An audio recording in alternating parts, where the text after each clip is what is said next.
அனைவருக்கும் வணக்கம்.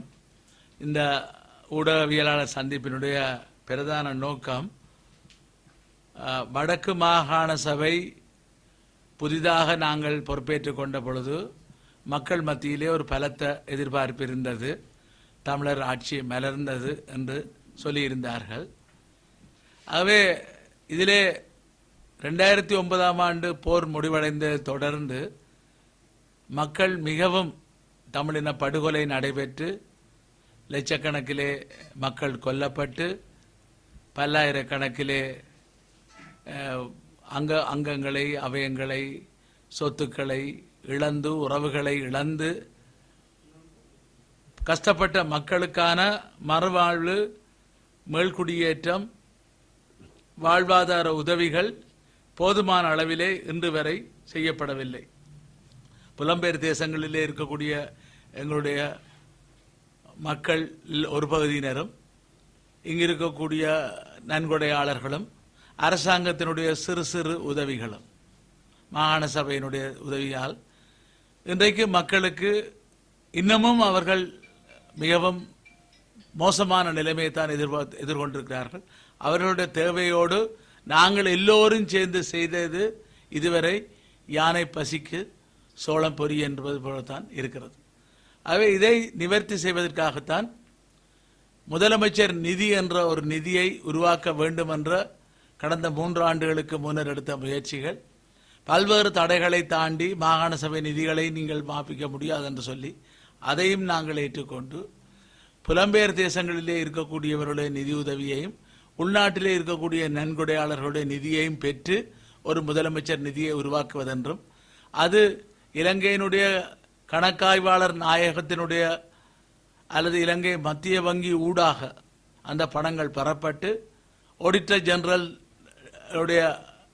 அந்த கணக்காய்வுக்கு உட்படுத்தப்பட்டு மாகாண கணக்காய்வு ஊடாகவும் செயற்படுத்தப்படும். அதே போல அந்த நிதியத்திலே கௌரவ ஆளுநருடைய பிரதிநிதி ஒருவரும் இடம்பெற்றிருப்பார். ஆகவே வெளிப்படைத்தன்மையானது டிரான்ஸ்பரன்சி என்று சொல்லப்படுகின்ற ஒரு வெளிப்படைத்தன்மையிலே அக்கௌண்டபிலிட்டி பொறுப்பு கூறக்கூடிய விதத்திலே அந்த நிதியை நாங்கள் வைக்க வேண்டும் என்று சொன்ன பொழுதும் கூட இன்று வரையும் அதற்கான அனுமதி வழங்கப்படவில்லை. கடந்த மாதம் நான் மாண்புமிகு முதலமைச்சர் அவர்களை உயர் நீதிமன்றத்திலே நாங்கள் சுப்ரீம் கோர்ட்டிலே அரசாங்கத்துக்கு எதிராக வழக்கு தாக்கல் செய்ய வேண்டும் என்ற கோரிக்கையை வைத்த பொழுது 1 மாதத்துக்குள்ளே கிடைக்கக்கூடிய வாய்ப்பு இருக்கிறது, ஆகவே பொறுத்துக்கொள்ளுங்கள் என்று சொன்னார்கள். ஆனால் இன்று வரை அந்த 1 மாதம் கடந்து விட்டது, இன்னமும் அந்த சூழ்நிலை இல்லை.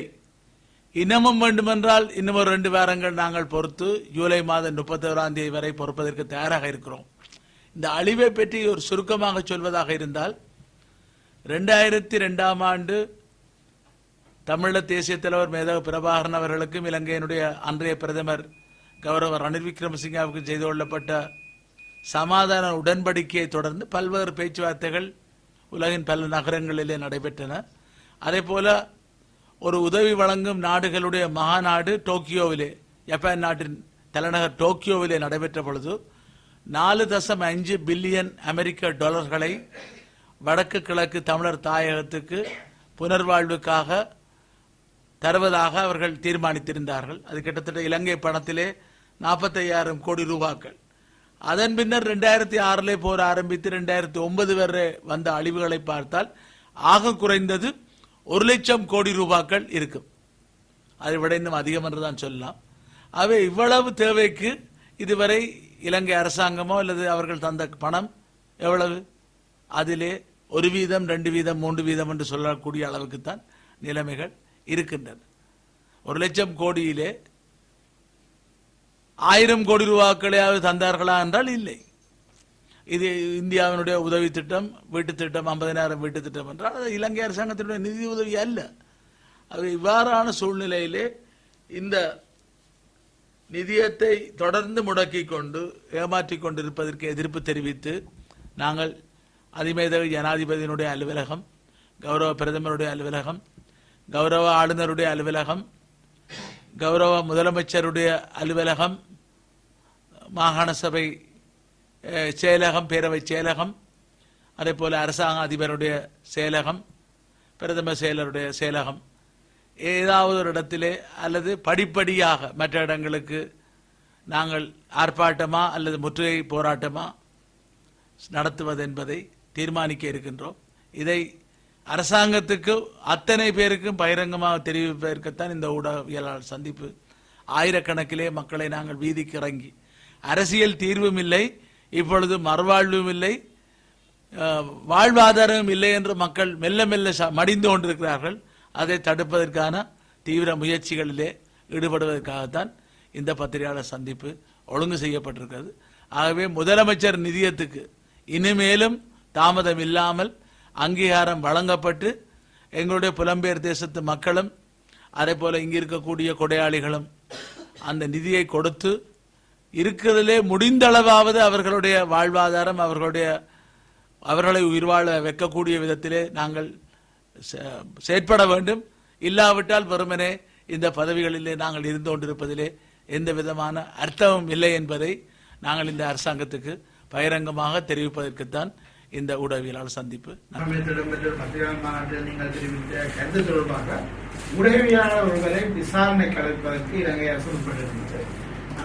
உலக அமைப்பின் செயலாளரை பிரதிநிதி விசாரணைக்கு வருமானம் அளித்திருக்கிறது. இது பற்றி ஏதாவது சொல்ல திரு பிரதீபன் அவர்களுக்கு குற்றப்புலனாய்வு திணைக்களம் கொழும்பிலிருந்து ஒரு கட்டளை அழைப்பாணை அனுப்பப்பட்டிருக்கிறது. அந்த அழைப்பாணையிலே மே மாதம் 8ஆம் தேதி 2017ஆம் ஆண்டு யாழ் ஊடக அமையத்திலே நடைபெற்ற பத்திரிகையாளர் சந்திப்பிலே நீங்கள் திரு சிவாஜிலிங்கம் தெரிவித்த கருத்துக்களை உள்ளடக்கிய வீடியோ ஆவணங்கள், ஒளிப்பதிவு நாடாக்கள் போன்றவற்றை கொண்டு 10ஆம் தேதி ஜூலை மாதம் 2017ஆம் ஆண்டு காலை 9 மணிக்கு ஆஜராகுமாறு அழைப்பு விடுக்கப்பட்டிருந்தது. மேலும் அதிலே ஒளிப்பதிவு சம்பந்தமாக உங்களிடம் விசாரணை நடத்தப்பட்டு இறுதியிலே நீங்கள் வாக்குமூலம் ஒன்றை வழங்க வேண்டும் என்றும் கேட்கப்பட்டிருக்கிறது.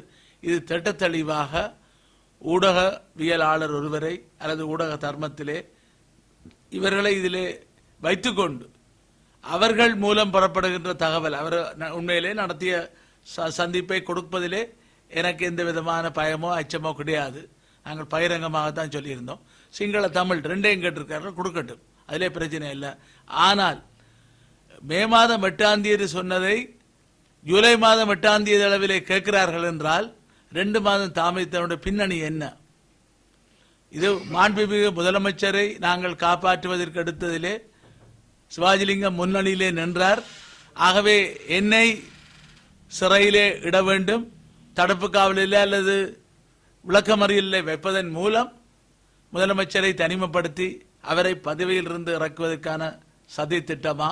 இல்லை என்றால் ஒரு அரைகுறை அரசியல் தீர்வை இன்றைக்கு எங்கள் மக்கள் மீது திணிக்க முற்படுகின்ற பொழுது, எலும்பு துண்டை எறிகின்ற பொழுது நாங்கள் கவ வேண்டும் என்று எதிர்பார்க்கின்றதை என்று தமிழ் மக்களுடைய தலைமை என்று தங்களை சொல்லிக் கொள்பவர்கள் அரைகுறை தீர்வை ஏற்கின்ற பொழுது மக்கள் சார்பிலே அல்லது தமிழ் தேசிய சக்திகள் ஒரு எதிர்ப்பு போராட்டங்களை செய்யக்கூடிய நிலைமையிலே சிவாஜிலிங்கம் போன்றவர்கள் முன்னிலையிலே நிற்பார்கள் என்று அவர்கள் கருதுகின்ற காரணத்தால் எங்களை போன்றவர்களை சிறையிலே தள்ளுவதன் மூலம் அல்லது தடுப்பு காவலிலே வைப்பதன் மூலம் அவர்கள் இலங்கையினுடைய எந்த சட்டத்தையும் பாவிக்க முடியும்.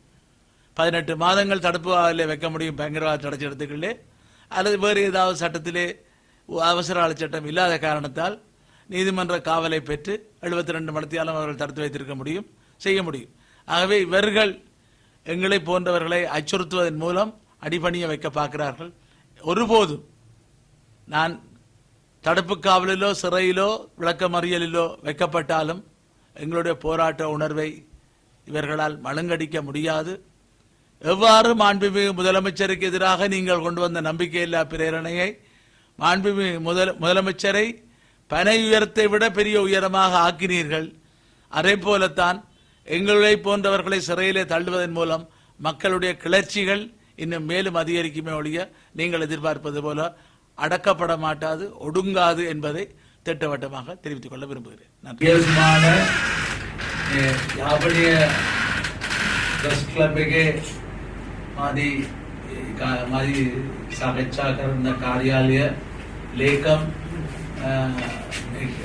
මාගේ එක්කෙනෙක්ට CID කොළඹ ඔෆිස් ඉඳලා මේ සමස් යවලා තියෙන්නේ 10 වෙනිදා යුලි මාස 2017 වර්ෂයේ උදේ 9ට සාව වෙන්න කියලා ඉදිරිපත් එන්නේ කියලා.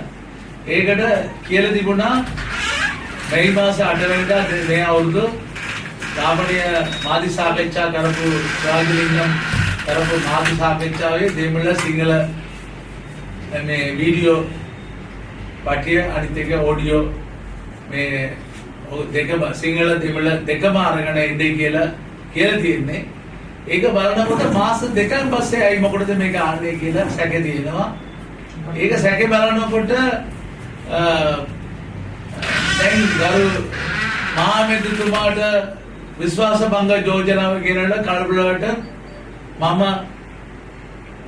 මේ අපේ කණ්ඩායමට නායක වාග්යයි ඉඳලා වැඩ කරලා මහමෙතුමා ගරු මහමෙතුමා අපි මේ විශ්වාස භංග යෝජනාව ගෙනාවු එක අපි විනාශ කරලා ඒක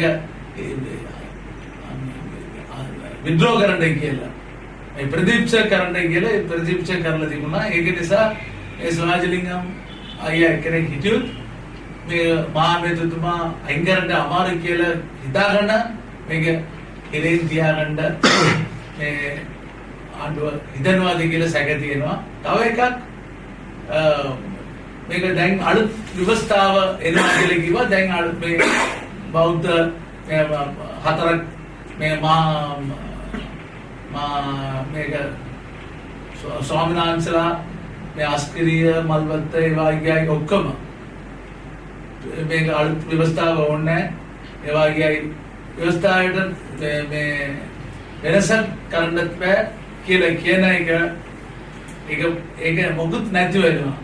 මේක දේශපාලන විසඳුම මොකුත් නැහැ කියලා තත්ත්වය එනවා. නැත්තම් මේක පොඩි මොනවාරි වෙනසක් කරලා ටින්ගරින් කරලා පේන්ටින් කරනවා වගේ මොනවාරි අරගෙන එනවා නම් ඒක බලලාට මේ මස් කඩු විස කරනකොට ගන්න ඕනේ කියලා බලාපොරොත්තු තියෙනවා වගේ දෙමළ ජනතාව ගන්න ඕනේ කියලා ආණ්ඩුව හිතාගෙන ඉන්න එක අපේ දෙමළ ජනායකය කියලා ඒගොල්ලෝ තමන් කියනකට සමහර අය ඉන්නවා. ඒගොල්ලෝ මොනවාරි භාගයයි කාලක් භාගයයි පිළිගන්න පොළොත් ඒ වෙලාවේ දෙමළ ජනතාව පාරෙන් බැලලා උද්ඝෝෂණය කරනවා නම් ස්වාධීනික වාග්ය කට්ටිය මේකට සම්බන්ධ වෙනවා. නායක වාග්යයි ඉඳලා වැඩ කරනවා කියලා හිතාගෙන ඒක නැති කරන්න මේ වාග්ය කරනවා දන්නේ. අපි ඕන එකට මොන දෙන්න අපි සූදානම් වෙලා ඉන්නවා. අපි අර ඇතුලේ ඉරේ දැම්මුත් ඒක මේ වාග්ය ප්‍රශ්නයට අඩු නවත්තන්න බෑ. මේ දැන් බලන්න මේ ළඟදී විශ්වාස භංග යෝජනාව ගෙනලා දැන් දල්ගස් උසට දැන් මහමෙතුමා මේ උස වාග්යයි උස කරලා තියෙන්නේ දැන් ගෙනාපු කට්ටිය. ඒ වාග්යයි අපිට මම වාග්යයි කට්ටිය නිකන් ඇතුළ දැම්මොත් ජනතාව නිකන් ඉන්නේ. මේක අපි දේශපාලන විසඳුමක් නැති වුණොත් හරි මේ ඒක දේශපාලන විසඳුම දෙන්න නැතුව බොරුවට බොරු කරන එකටයි අනිත් එක මහමෙතුමායි අයින් කරන එකටයි සම්පූර්ණ විරුද්ධ විදියට ජනතාව වැඩ කරන්න සූදානම් වෙලා ඉන්නවා. ඒක නිසා ආණ්ඩුව වැරදි විදියට හිතන්න එපා. අපි ඕන එකට මොන දෙන්න මම සූදානම් වෙලා ඉන්නවා කියලා මට ප්‍රකාශ කරන්න කියන්න කැමතියි.